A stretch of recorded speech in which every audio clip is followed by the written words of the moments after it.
loves, atong nadunggan ang story sa atong letter sender na si Jay-Z. Kung asa naglibog siya loves, kung kinsa iyang pilion, kung si Jake ba na napakabait, tapos down to earth and just nun na tao, or kinsa kay pangalan sa isa? Si John. Si John na hot kaayo, sexy, tapos na ay 8 years na uyab. O, diba?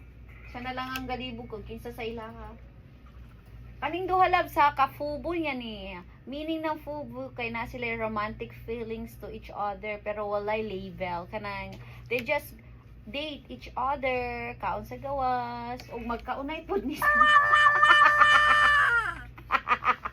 Katawag ka.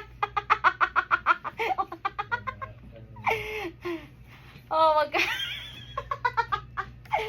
ang meaning sa fubo loves. Isod magkaya-explaining fubo. Basta ka to. Mao na to siya. Kung sa inyong ginaisip diha, mao na to.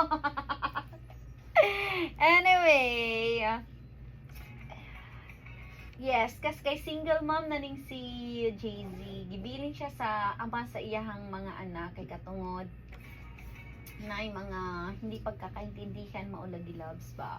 Always choose your partner wisely aron dili mo ma-broken family or dili mo magsisi sa ulihi sama sa gibuhat sa atong letter sender na nagsisi siya sa last kay katungod wala na sila nagkasinabtanay sa ama sa iyang anak na si Paul, diba?